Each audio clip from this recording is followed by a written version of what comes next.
옛날 말에 그 어려운 말로 이런 말이 있습니다. 일소 일로. 무슨 말입니까? 무슨 말씀인지 잘 모르시겠죠? 일소 한 번 웃으면 한 번 젊어지고 한 번 화내면 또 한 번 늙어간다라는 뜻입니다. 우리 가운데 기쁨이 있을 때 우리 영이 계속해서 충만해지고 우리가 온전해지며 나아갈 수 있다라는 그러한 이야기겠지요. 우리가 잘 알고 있는 레오나르도 다빈치의 그 미술 작품 중에 최후의 만찬이라는 작품이 있습니다. 굉장히 유명하죠. 많은 사람들이 잘 아실 거예요. 그런데 그 소문에 의하면 이 레오나르도 다빈치가 이 최후의 만찬을 그릴 때 실제 인물을 가지고 그 12명을 그렸다라고 해요. 그래서 첫 번째는 제일 중요한 분이 예수님이니까 예수님 먼저 이렇게 그리려고 주변에 그 바른 그런 알맞은 인물이 있는지 찾아서 그 사람 수소문해서 그렸다라고 합니다. 그리고 나서 이제 제자 한 명씩 찾아서 그렸어요. 그러다 보니까 이 시간이 굉장히 길게 걸립니다. 어떤 사람은 뭐 3, 4년 걸렸다. 어떤 사람은 7년 걸렸다. 이렇게 이야기합니다. 그리고 제일 마지막에 누구 얼굴을 그렸냐면 가롯 유다 얼굴을 그렸대요. 그래서 굉장히 비열하고 뭐 저급하고 이런 인물을 찾아다니려고 막 하다가 감옥에 있는 한 사람을 발견해서 그 사람을 모델로 해서 그렸다라고 합니다. 근데 여기서 놀라운 일이 있어요. 무슨 일인가 하면 마지막 가롯 유다의 모델이 사실은 처음에 예수님의 모델과 같은 사람이었다라는 것입니다. 그 사이에 이 사람 가운데 어떠한 일이 있었기 때문에 이 사람의 인상이 변화되고 또 이 사람의 인생이 변화되고 영향을 받은 것을 우리가 알 수 있습니다. 사실 이것이 우리가 처한 삶의 현실입니다. 우리가 오늘 괜찮고 오늘 평안한 것처럼 보이지만 어떠한 사건을 우리가 맞이하게 되면 그 사건, 그 문제가 우리 삶에 지대한 영향을 미치고 나아간다는 것입니다. 그리고 그것으로 인해서 우리가 아픔을 겪고 고통을 겪을 때가 있다라는 사실입니다. 오늘 본문은 사도 바울이 감옥에서 쓴 책 중에 하나입니다. 사도 바울의 환경은 굉장히 열악하고 힘든 가운데 있죠. 특별히 사도 바울이 이제 사형에 처해질 위기에 있는데 이때 사도 바울이 뭐라고 이야기하냐면 나는 기뻐합니다. 그러니 당신들도 기뻐하세요. 라고 이야기하고 있어요. 어떻게 사도 바울이 이와 같이 이야기할 수 있겠습니까? 특별히 오늘 우리가 본 본문은 빌립보라는 교회에 큰 어려움이 있는데 이 어려움을 해결하는 방법으로 기뻐하라 라고 또 사도 바울이 이야기하고 있습니다. 크게 두 부류로 해서 두 리더십을 기점으로 해서 이 교회가 분열이 됐어요. 서로 싸우고 반목하고 하는 그런 상황 가운데 있습니다. 그런데 이것들을 해결할 수 있는 힘이 뭐라고요? 기뻐하는 것이다 라고 지금 사도 바울이 이야기하고 있는 것이지요. 그런데 기뻐하기가 사실은 쉽지 않아요. 특별히 관계의 문제가 사실은 우리가 어려움 가운데 처해 있는 문제 중에 하나입니다. 우리는 늘 관계의 어려움 때문에 아파해요. 뭐 직장 동료 간에도 관계의 문제가 있을 수 있고 또 가정에서 남편과 아내와 사이에 또 문제가 있을 수도 있고 자녀 사이에 문제가 있을 수도 있고 우리는 계속해서 다른 사람들을 만나야 하기 때문에 관계의 문제는 늘 우리 앞에 찾아옵니다. 근데 이게 굉장히 심각한 게 왜냐하면 이 잘못되게 되면 처음에 불만스러웠던 그 감정이 분노로 바뀌게 되고 이 분노가 혐오로 바뀌게 되고 증오로 바뀌게 된다는 사실입니다. 서로에게 극심한 상처를 주고 있는 거예요. 우리도 교회 내에서 이러한 일들 겪은 경험이 있습니다. 다른 사람이 또 외부의 어떤 대적이 우리 적이 아니라 우리 안에 함께 신앙생활하고 공동체 안에 있는 사람이 적이 되는 참으로 안타까운 사건들이 우리 삶 가운데 또 있는 것을 볼 수 있어요. 그런데 이 모든 것들 해결할 수 있는 키가 뭐라고요? 기뻐하는 것입니다. 그렇다면 이 시간 우리가 어떻게 기뻐할 수 있고 우리가 기뻐할 때 이 모든 것들이 어떻게 해결될 수 있는지 우리가 성경을 통해서 이 가운데 진리를 찾아서 함께 나아가도록 하겠습니다. 첫 번째, 우리가 주 안에 있을 때 기뻐할 수 있습니다. 사도 바울이 지금 교회에게 명령하고 있어요. 4절 보도록 하겠습니다. 주 안에서 항상 기뻐하라. 내가 다시 말하노니 기뻐하라. 지금 사도 바울이 뭐라고 이야기해요? 기뻐하라 라고 이야기하고 있습니다. 그런데 이 기뻐하라는 말을 몇 번 해요? 2번 하죠. 2번 한다는 의미는 강조하고 있는 거예요. 그만큼 이 교회가 기쁨을 이뤄가고 있기 때문에 그렇습니다. 그리고 기뻐할 때에 이 모든 것들이 해결될 수 있기 때문에 그래요. 여러분들 혹시 오늘 기쁘십니까? 오늘 아침 기쁘세요? 기쁘세요? 안 기쁘세요? 물어보니까 기쁘다고는 해야 될 것 같고, 특별히 기쁜 일도 없고, 기뻐해야 될 이유도 없습니다. 이런 마음이 들 수 있죠. 기쁘시다라고 몇 분이 얘기하셨는데, 그러면 왜 기쁘세요? 이제 라스베가스 날씨가 너무 좋아져서 기쁩니다. 너무 상쾌해서 기뻐요. 이렇게 이야기하신 분이 있을 수 있어요. 그리고 오늘 오는데 누가 칭찬해 줬습니다. 아침에 교회에서 만났는데, 아유, 권사님 너무 아름다우십니다. 옷이 너무 예뻐요. 집사님 멋있으십니다. 집사님 50대처럼 보여요. 그래서 기쁩니까? 그것 때문에 기뻐할 수도 있는 것이지요. 자녀가 잘해요. 상을 받았다든지, 시험을 잘 봤다든지, 그래도 기뻐할 수 있고, 건강에 문제가 있는 줄 알았더니, 검사해보니까 괜찮대요. 그럼 또 우리가 기뻐할 수 있는 것입니다. 우리 안에 있는 문제들이 오랫동안 기도했는데도 응답되지 않은 문제들이 해결되기 시작합니다. 그래도 참 기쁠 것 같습니다. 그런데 만약 지금 제가 말한 것에 반대가 되는 상황 가운데 우리가 처해 있다면 그때도 기쁠까요? 건강에 문제가 생기고 자녀에게 문제가 생기고 주변 사람들과의 관계에 어려움이 생기고 또 날씨가 좋지 않고 계속해서 해결되지 않는 문제가 삶을 사로잡고 있고 이때도 여러분들 기뻐하실 수 있겠습니까? 아마도 그때는 우리가 기뻐하지 않을지도 몰라요. 그렇다면 우리가 경험하고 우리가 누리고 있는 이 기쁨이라는 것은 우리 주변에 있는 상황, 우리 주변에 있는 환경, 이 조건에 굉장히 큰 영향을 받고 있다는 것을 우리가 알 수 있습니다. 그래서 어쩌면 우리가 힘들고 어려울 때에 오늘 본문의 말씀을 읽고 기뻐하라 할 때 어떤 사람들은 그것이 도전이 되는 말씀이고 그것이 격려가 되는 말씀일 수 있지만 또 어떤 사람에게는 기뻐할 이유가 없는데 어떻게 기뻐합니까? 이런 상황 가운데 누가 기뻐할 수 있습니까? 라고 이야기할 수 있을 것 같아요. 근데 이 4절을 보니까 다시 한번 우리가 자세히 봐야 될 부분이 있습니다. 기뻐하라 처음에 이야기하고 있는데 그 앞에 중요한 단어가 있어요. 어떻게 기뻐하래요? 그 다음에 항상 기뻐하라. 성경이 말하는 기쁨은 항상 기뻐하라는 것입니다. 그렇다면 제가 앞에 말씀드린 우리가 처해 있는 상황이라든지 환경이라든지 이 조건과는 전혀 무관하게 우리가 기뻐할 수 있어야 된다라고 이야기하고 있는 거예요. 여기에 우리의 문제가 있습니다. 우리는 기뻐할 만한 상황과 조건에서만 기뻐한다라는 사실이에요. 그렇다면 우리는 어쩌면 그 상황과 환경에 노예가 되어 있을 수도 있습니다. 우리는 어떠한 조건에 노예가 되어 있는 거예요. 우리가 기쁨을 컨트롤하기보다는 정말 어떤 상황이 우리에게 기쁨을 줄 때만 거기서 누리는 아주 미약한 기쁨만 누리고 살아갈지 모른다라는 것이 우리가 처해 있는 현실이라는 것이에요. 그렇다 보니까 성경에서 이야기하는 기쁨을 우리가 누리지 못할 때가 있습니다. 성경에서 약속하고 하나님께서 우리에게 약속하신 그 은혜와 복을 누리지 못하는 이유가 바로 여기에 있다라는 사실입니다. 오늘 사도 바울이 거듭 이야기하고 있는데 문제 해결의 시작이 뭐예요? 기쁨이라는 거예요.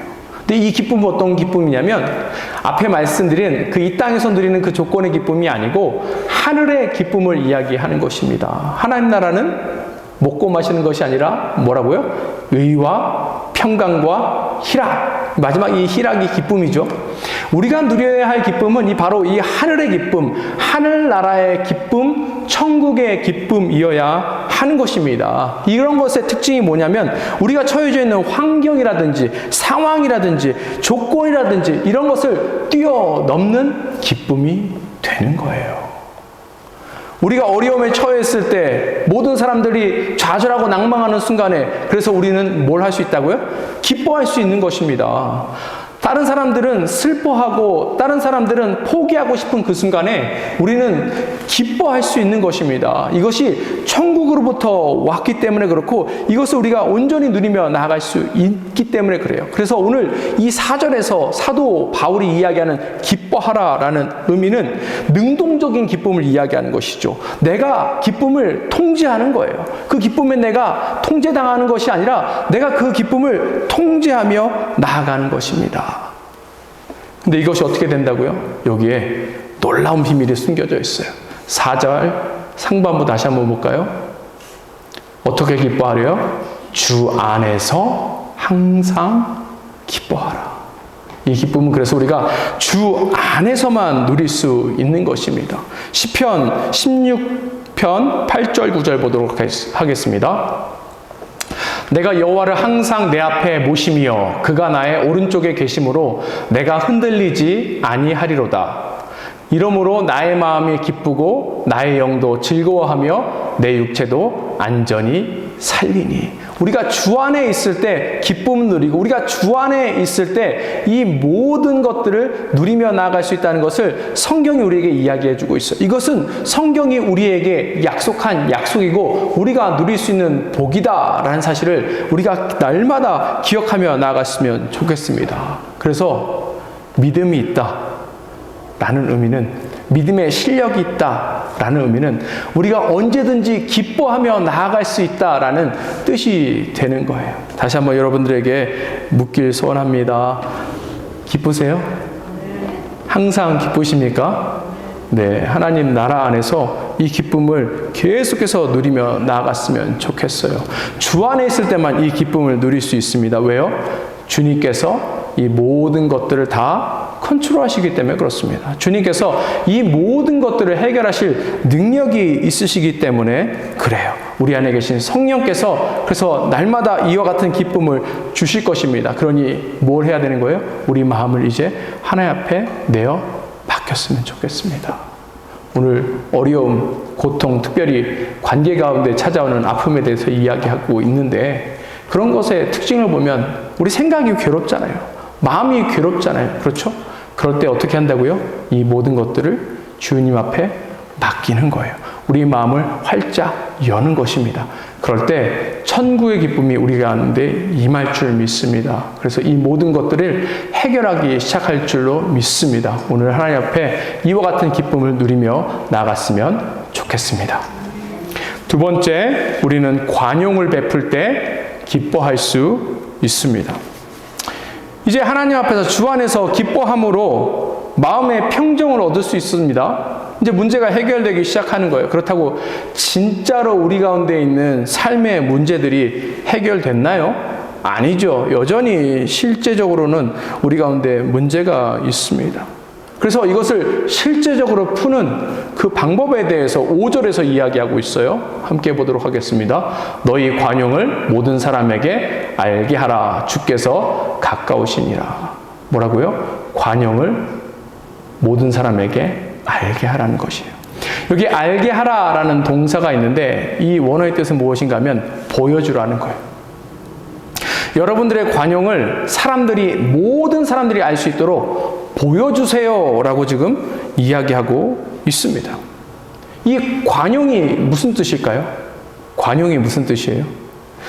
실생활에서 잘 쓰지 않는 단어입니다. 그러니까 무슨 말인지 잘 모를 수가 있어요. 밑에 영어 성경에는 gentleness 이렇게 나옵니다. 주로 이렇게 gentleness라고 이것을 설명하는데 gentle한 것이 관용인가? 꼭 그렇지만은 않아요. 이 말을 정확하게 번역할 수 없어서 gentleness라고 이야기하지만 이 성경적인 관용은 그것보다 훨씬 더 폭넓은 것을 이야기하고 있습니다. 관용을 우리가 어떻게 이해할 수 있냐면 아량, 넓은 아량 있죠? 넓은 아량으로 이해할 수 있어요. 그리고 철저히 그래서 양보한다라는 의미를 갖고 있습니다. 그런데 이것이 그냥 행위의 결과를 이야기하는 것이 아니고 왜 아량은 넓은 아량을 갖고 철저히 양보할 수 있는가 하면 첫 번째 우리는 하나님을 신뢰하는 거예요. 그래서 적대적인 관계에 있는 사람들이 우리에게 어려움을 주고 불의한 일을 행하고 아픔을 줄 때 그것에 전혀 흔들리거나 신경 쓰이지 않고 겸손과 인내로 끝까지 나아가는 것, 이것이 바로 관용인 것입니다. 그래서 우리가 넓은 아량으로 나아갈 수 있는 거예요. 사실 이 관용은 예수님의 성품이기도 합니다. 고린도 후서 10장 1절 보도록 하겠습니다. 너희를 대면하면 유순하고 떠나 있으면 너희에 대하여 담대한 나 바울은 이제 그리스도의 온유와 관용으로 친히 너희를 권하고, 이 관용이 예수님의 성품입니다. 근데 지금 사도 바울이 뭐라고 이야기하고 있어요? 이 예수님의 성품에 따라서 내가 당신들에게 그렇게 대할 것입니다 라고 이야기하고 있어요. 이게 무슨 이야기인가 하면 이 사도 바울은 고린도 교회를 개척한 개척 목사입니다. 그리고 원로 목사예요. 그런데 교회가 어느 정도 섰을 때 후임 다른 사람에게 이 모든 리더십을 넘겨주고, 그리고 나서 다른 곳에 전도하러 갔는데, 선교하러 갔는데 어느 날 한 소문을 듣습니다. 무슨 소문인가 하면 교회가 지금 어지럽다라는 소문을 들어요. 리더십들이 지금 불법을 행하고 있고 아주 무질서하게 신앙생활을 하고 있다. 죄가 공동체 가운데 만연하고 그로 인해서 서로 다투고 분쟁이 심하다, 이런 얘기를 들었습니다. 그 이야기를 들은 사도 바울의 마음이 어떨까요? 찢어지게 아프겠죠. 그래서 이 일에 개입하기 위해서 다시금 고린도 교회로 갑니다. 가서 이러이러한 것들은 잘못됐으니까 여러분들 고쳤으면 좋겠습니다 라고 사도 바울이 이야기하는데, 그 안에는 성도들이 사도 바울의 말을 듣지 않아요. 죄 가운데 있기 때문에 들을 귀를 잃어버린 것이지요. 마음이 딱딱해진 것이지요. 그래서 담임 목사가 이야기하는데도 성도들이 듣지 않아요. 근데 듣지 않는 것으로 끝나는 것이 아니라 이 개척 목사를 쫓아냅니다. 어떻게 쫓아내는가? 사람들이 이 사도 바울을 미워해요. 그리고 수치와 모멸을 안겨줍니다. 당신은 진짜 사도 아니잖아. 당신 사도 아닌 것 같아. 나는 당신을 내 목자로 인정하지 않습니다. 이렇게 이야기하면서 사도 바울을 내쫓고 있는 것입니다. 이때 사도 바울의 마음이 얼마나 아팠을까요? 그리고 이 문제를 사도 바울은 어떻게 해결할까요? 여러 가지 방법을 사용할 수 있습니다. 그가 하나님 주시는 권위가 있기 때문에, 영적 권위가 있기 때문에 그걸로 누를 수도 있었을 거예요. 또 더 강력하게 일할 수도 있었을 것입니다. 그를 지지하는 세력을 통해서 그 안에 있는 그 분위기를 바꿀 수도 있었을 거예요. 그런데 사도 바울은 그런 인간적인 방법을 선택하지 않습니다. 그리고 뭘 선택한 거예요? 예수 그리스도의 성품인 온유와 관용으로 이 모든 것들을 해결하려고 한 것입니다. 그래서 사도 바울이 이 사람들을 용납하기 시작하고, 또 때가 될 때까지 인내하고, 또 이 사람들을 위해서 눈물로 기도합니다. 그 결과 어떻게 됐을까요? 이 사람들의 마음이 바뀌기 시작했어요. 스스로 그 안에서 회개하기 시작하고 스스로 잘못된 문제들을 정리하며 나아가기 시작한 것입니다. 이 고린도 교회의 문제를 해결할 수 있는 열쇠가 뭐였다고요? 바로 관용이라는 것입니다. 오늘 이 사도 바울이 그래서 그 관용에 대해서 다시 한번 빌립보 성도들한테 이야기하고 있는 거예요. 교회의 어려움들, 문제들, 서로 반목하는 일이 있을 때 뭘 하라는 거예요? 관용을 베풀라라는 것입니다. 우리가 지금 한 달째 큐티 모임 하고 있는데, 이 큐티 모임 가운데 제가 은혜를 받았던 부분이 있습니다. 한 성도님이 이 나눔 가운데 하신 말씀이에요. 뭐라고 이야기하셨냐면, 목사님, 제가 나이가 드니까 지혜가 생깁니다. 이렇게 이야기하셔요. 근데 그 지혜는 나이 들어서 생긴 지혜가 아니고 사실은 성령께서 주시는 지혜입니다. 왜 그런가 하면 이분이 이렇게 이야기하셔요. 예전엔 부부 사이에 다툼이 있고 갈등이 있으면 막 더 화를 내려고 하고 또 자기가 이것을 풀려고 하지 않았다라고 이야기하시더라고요. 뭐 남편이 속된 말로 꼴보기 싫은 일을 하면 막 화를 내고 막 간섭하고 뭐라고 그랬다는 거예요. 근데 그런다고 그 남편의 그 모습이 바뀝니까? 바뀌지 않죠. 근데 어느 날 성령께서 지혜를 주신 것 같아요. 그래서 이분이 그 다음부터는 이 태도를 바꿨다고 합니다. 누가 봐도 화를 내야 되는 상황 가운데 화를 내지 않고 오늘 말씀에 따르면 관용을 베푼 거예요. 그러니까 남편이 깜짝 놀라더라는 것입니다. 이 대목에서는 분명히 이 여자가 화를 내야 되는데 왜 화를 내지 않지? 오히려 더 눈치를 보고 더 조심하고 그래서 그 남편의 태도가 바뀌기 시작했다는 거예요. 이것이 바로 오늘 성경에서 이야기하는 관용을 보이라라고 이야기하고 있는 것입니다. 우리가 관용을 베푸기 시작할 때 원수 같아 보이는 상대의 모습이 짠해 보이는 거예요. 그래서 우리가 긍휼로 그 모든 것들을 할 수 있게 되는 것입니다. 하나님께서 우리에게 이것을 지금 요구하고 계세요. 근데 이게 쉽게 됩니까? 안 됩니까? 잘 안 되죠. 왜 잘 안 돼요?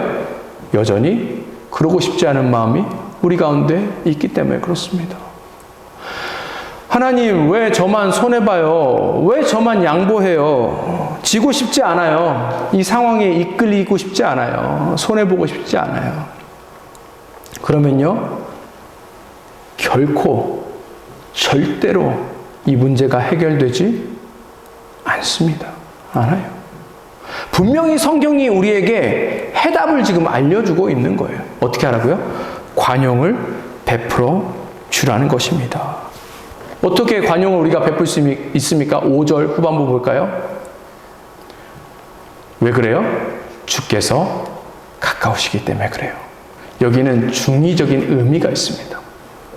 하나님 나라가 오기 시작한다, 심판이 가까운다 라는 의미도 있고 하나님께서 우리 곁에 계시다라는 의미도 있습니다. 우리가 하나님과 가까이 있고 하나님과 온전한 관계 속에서 성령 충만하게 되면 우리는 더 이상 이 땅의 문제들을 깊이 생각하지 않아요. 이 문제가 더 이상 큰 문제라고 생각하지 않습니다. 왜요? 우리는 하늘나라의 가치를 가지고 있는데 이 땅에 있는 문제, 사소한 문제 하나하나에 일희일비할 필요가 없기 때문에 그렇거든요. 그래서 우리가 관용을 베푸며 나아갈 수 있는 것입니다. 하나님을 신뢰하세요. 하나님이 주시는 하늘나라의 평강을 누리시기 바랍니다. 하늘나라에서 주시는 기쁨을 우리가 온전히 누리며 나아갔으면 좋겠습니다. 우리가 그럴 때 관용을 베풀 수 있는 거예요. 그럴 때 문제가 해결되기 시작합니다. 그럴 때 그 가운데 하나님의 영광이 나타나게 되는 거예요. 이 모든 것들 누리시는 여러분들 됐으면 좋겠습니다. 마지막으로 우리가 기도할 때 기뻐할 수 있습니다. 어쩌면 이게 가장 실질적으로 우리에게 도움이 되는 부분일 수 있겠어요. 6절 보도록 하겠습니다. 아무것도 염려하지 말고 다만 모든 일에 기도와 간구로 너희 구할 것을 감사함으로 하나님께 아뢰라. 뭐 하지 말래요? 염려하지 말라. 늘 우리 안에 염려가 찾아옵니다. 근데 염려 대신 지금 뭘 하라고 이야기하고 있어요? 기도하라고 이야기하고 있어요. 그 이유가 있습니다. 염려가 찾아오면요, 우리가 이 앞에 이야기한 그 모든 것들 다 빼앗깁니다. 그렇잖아요. 염려와 근심이 우리 마음에 찾아오기 시작하면 아무리 하나님께서 주신 기쁨이 우리 안에 충만한다고 할지라도 그 기쁨을 어떻게 해요? 잃어버리기 시작하는 거예요. 그렇죠? 또 우리가 다른 사람을 불쌍히 여기고 긍휼의 마음으로 관용을 베풀어야겠다 마음 먹지만 또 염려가 찾아오면 어떻게 해요? 그거 할 수 없습니다. 그러니까 이것들을 우리가 잘 핸들해야 돼요. 잘 다루어야 하는 것입니다. 우리 안에 염려가 찾아오죠. 그러면 어떤 현상이 일어나는가? 마음이 조급해지기 시작해요. 그리고 멀리 보지 못하고 근시안이 됩니다. 그러다 보면 나쁜 선택하죠. 그러니까 계속해서 이게 나쁜 사이클이 이루어지는 것입니다. 계속해서 문제가 우리 삶 가운데 넘치게 되는 거예요. 특별히 염려는 우리의 영혼을 파괴합니다. 계속해서 염려해 보세요. 계속해서 문제를 묵상하면서 염려해 보세요. 우리 영혼이 점점 파괴가 되는 것을 볼 수 있습니다.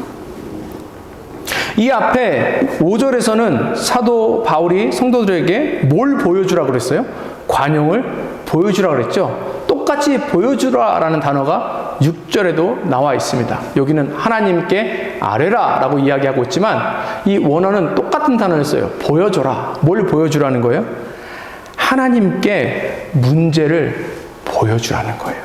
우리의 염려하는 그 문제를 하나님께 지금 보여주라라고 이야기하는 것입니다. 이것이 바로 기도예요. 베드로전서 5장 7절에 그 약속이 있습니다.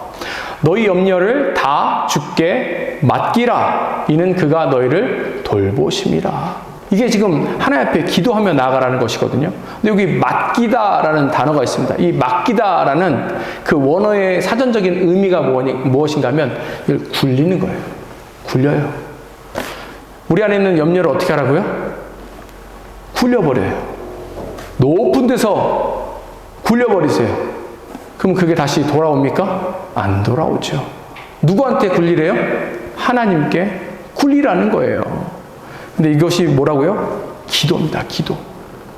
근데 오늘 기도와 간구와 구할 것을 하나님 앞에 아뢰라, 보여주라 라고 이야기하고 있습니다. 기도의 모습에 대해서 이야기합니다. 비슷비슷하지만 서로 다른 개념이에요. 처음 기도하라 라는 것은 감사함으로 나아가라는 뜻이에요. 왜요? 하나님께서 우리의 기도를 들으시고 응답하실 것이기 때문에 그렇습니다. 그 뒤에 간구하다 라는 말이 있는데 간구는 무엇인가 하면 우리의 태도에 대해서 이야기하는 거예요. 우리의 겸손한 태도, 간절한 태도로 하나님 앞에 이것을 가지고 나아가라는 것이고 구할 것을 구하라, 아뢰라는 의미는 우리의 정말 디테일한 문제들 하나하나 정확하게 하나님 앞에 아뢰라는 것입니다.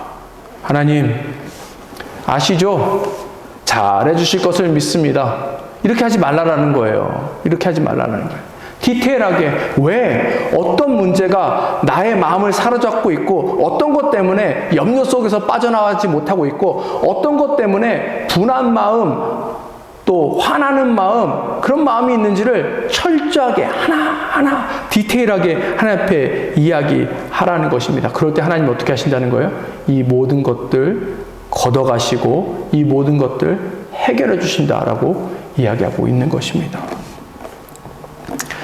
근데 재미난 사실을 제가 목회하면서 발견했습니다. 기도처럼 쉬운 게 없습니다.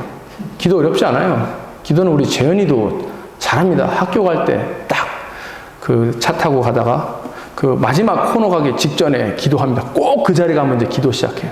얼마나 기도 잘하는지 모릅니다. 하나님 오늘 학교에서 학교 생활 잘할 수 있게 도와주시고 선생님 말씀도 잘 듣고 잘 배우고 친구들이랑 사이좋게 지내고 좋은 하루 되게 해주세요.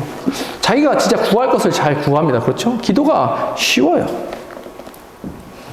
그런데 기도처럼 잘 못하는 게 또 없는 것 같습니다. 늘 우리는 기도하라라고 하면 기도해야지요. 하지만 그와 동시에 기도의 시간이나 또 기도의 횟수에 대해서 아쉬움을 갖는 것도 사실이에요. 쉽게 이야기하면 기도 잘 안 한다는 이야기죠. 기도의 중요성을 아는 만큼 우리가 기도하지 않아요. 그러니 우리 가운데 하나님의 일하심, 하나님의 역사가 잘 나타나지 않는 것입니다. 그래서 제가 한번 생각해 봤어요. 왜 기도를 잘 안 할까? 첫 번째는 문제가 없기 때문에 그렇고 또 두 번째는 문제가 있다고 해도 그게 그렇게까지 심각한 문제가 아니니까 안 엎드리겠지 하는 하는 생각이 있습니다.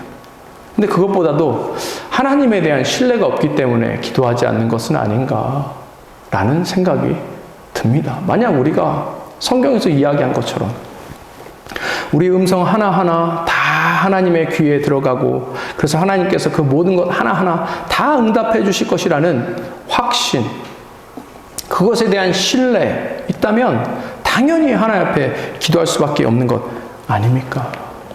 제가 이와 같은 예화를 들은 적이 있어요.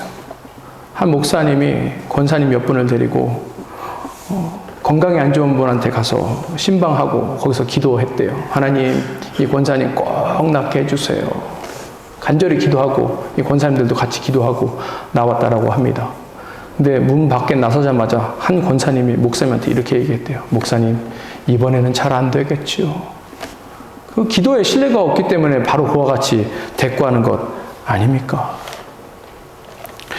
우리 제인이가 한국말 잘합니다. 그리고 한글도 잘 읽고 잘 쓰고 해요. 근데 처음부터 그랬던 건 아니에요. 그래서 예전에 그 캘리포니아에서 사역할 때 그 교회에서 하는 한글 학교에 보냈습니다. 완전 까막눈이어서 남 놓고 기억자도 모르고 그랬는데 한 학기 동안 배웠는데도 자기 이름도 못 쓰는 그런 상황 가운데 된 거예요. 근데 마지막에 시험을 본다고 합니다. 그러니까 이제 난리가 난 거예요. 제가 퇴근하고 와보니까 엄마랑 제인이랑 막 관계가 별로 안 좋아 보여요. 왜냐면 그 다음날 시험인데 애가 한글을 하나도 모르니까 이 시험 볼 수 없잖아요. 근데 또 한국 부모니까 애들이 점수를 나쁘게 받으면 또 기분이 나쁩니다. 근데 이 딜레마예요. 그 밤새도록 얘한테 이 한글을 가르친다고 갑자기 한글이 잘 되겠습니까? 잘 안 되죠. 그래서 대충 기도하고 보냈습니다. 근데 그 다음날 시험지를 갖고 왔는데 100점 받아서 온 거예요. 100점 받아서. 그 엄마가 더 화가 났습니다. 분명히 네가 한글을 모르는데 이거 문제가 있다 학교에. 어떻게 아무것도 모르는 애한테 100점을 줄 수 있느냐? 하면서 엄마가 막 화를 냈어요. 그때 우리 제인이가 그때 킨더 때인데 뭐라고 이야기했냐면 엄마 이거 내가 내 실력으로 시험 본 거야. 야 네가 어떻게 이걸 잘할 수 있어? 엄마 나 시험 보기 전에 기도했어. 나 기도 엄청 많이 했어. 그래서 이렇게 시험 잘 본 거야. 이렇게 이야기했습니다.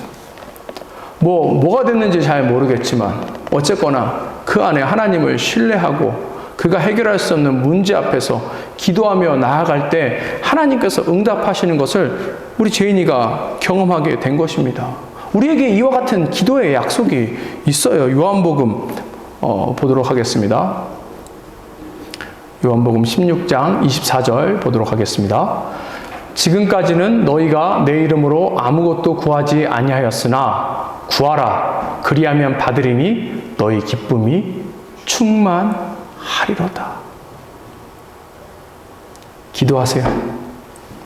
아직까지 안 구하셨다면 구하세요. 하나님께서 못하실 게 있으시겠습니까? 하나님께서 하지 않으실 일이 있겠습니까? 구하면 하나님께서 응답해 주신다고 합니다. 그러니까 어떻게 된대요? 우리 가운데 기쁨이 충만하게 될 것이다 라고 이야기하고 있습니다. 성경에 많은 인물들이 여러 가지 어려움들, 아픔들이 있을 때 기도로 이 모든 것들을 해결했어요. 몇 명의 예만 들어도 한나 아시죠? 사무엘의 어머니입니다. 한나가 아들을 낳지 못해서 어려움 당하고 있을 때 그냥 불평불만하거나 염려 속에 이 여인이 빠지지 않았어요. 그때 뭘 했습니까? 성전에 나가서 기도했지요. 그것을 인하여서 아들을 얻게 되었습니다. 히스기야는 어떻습니까? 그가 곧 죽을 것이다 라는 그 이야기를 들었어요. 병에 들었어요. 죽을 병에 든 거예요. 그때 그가 그것을 인해서 염려한 것이 아니라 간절히 기도했어요. 혼자 못하니까 그의 영적인 멘토인 이사야한테 가서 같이 기도해달라고 합니다. 같이 기도했습니다. 그 결과 어떤 일이 일어나나요? 그 모든 병에서 낫게 되죠. 그리고 15년을 더 살게 되는 그러한 놀라운 역사가 있습니다. 이 사람들이 기도할 때 하나님께서 들으셨기 때문에 하나님께서 응답하셨기 때문에 이와 같은 일이 있죠. 이 하나님이 우리 하나님입니다. 같은 하나님이에요. 우리도 하나님 앞에 구하면 하나님께서 이 모든 것들 들으세요. 우리가 간절히 하나님 앞에 구하며 나아가면 하나님께서 반드시 우리의 문제를 해결해 주실 것입니다. 7절 보도록 하겠습니다. 그리하면 모든 지각에 뛰어난 하나님의 평강이 그리스도 예수 안에서 너희의 마음과 생각을 지키시리라. 때로는 우리가 하나님 앞에 구해도 잘 빨리 응답되지 않는 경우도 있습니다. 왜 그런지 잘 모르겠어요. 다 이유가 있겠죠. 그 즉시 응답되는 기도 제목이 있는 반면에 오랜 시간이 지나도 잘 해결되지 않는 그런 부분도 있다라는 거예요. 근데 분명히 하나님께서는 하십니다. 근데 이거는 모두가 누릴 수 있는 거예요. 뭐예요? 기도하면 어떻게 하신대요? 하나님께서 우리 마음과 생각을 지켜주신대요. 이 지키다는 단어는 군사용어입니다. 군대가 뒤로 물러서지 않고 그 적을 철저히 맞선다는 의미가 되는 것입니다. 지금 우리 하나님께서 이와 같이 하신다는 거예요. 어떠한 염려도 우리 가운데 틈타지 못하도록, 염려가 우리 마음속에 침입하지 못하도록 하나님께서 철저히 지키신다라는 것입니다. 비록 우리의 기도 제목이 응답되는데 시간이 걸릴지 몰라도 우리가 기도하는 그 순간에 우리 안에 있는 마음의 문제, 우리 생각에 있는 문제, 그 모든 것들은 다 해결된다고 지금 하나님께서 우리에게 약속해 주시고 계십니다. 기도하심으로 이와 같은 평강을 누리며 나아갔으면 좋겠습니다. 말씀을 마무리하고자 합니다. 그럼에도 불구하고 여전히 우리 앞에 많은 문제들이 있죠. 해결되지 않은 여러 가지 사건들이 있습니다. 그런데 그럼에도 불구하고 우리가 기뻐할 수 있는 이유는 하나님께서 우리와 함께 하시기 때문입니다. 하나님께서 우리와 함께 하신다는 의미는 하나님께서 우리의 문제를 다 알고 계신다라는 뜻이고요. 하나님께서 그 우리의 문제를 해결하실 능력이 있으시다라는 뜻이 됩니다. 그리고 또 하나님께서 우리의 기도를 들으시고 응답하실 것이다 라는 것도 포함되어 있는 거예요. 그러니 우리가 기뻐할 수밖에 없습니다. 이 시간 하나님의 그 축복이, 하나님의 그 기쁨이 우리 가운데 가득 넘쳤으면 좋겠고, 절대로 이 기쁨 빼앗기지 않았으면 좋겠습니다. 마지막으로 제가 다시 한번 여러분들에게 질문하기를 원합니다. 우리가 무엇 때문에 염려하십니까? 무엇이 우리로 하여금 낙심케 하고 좌절하게 하고 실망하게 합니까?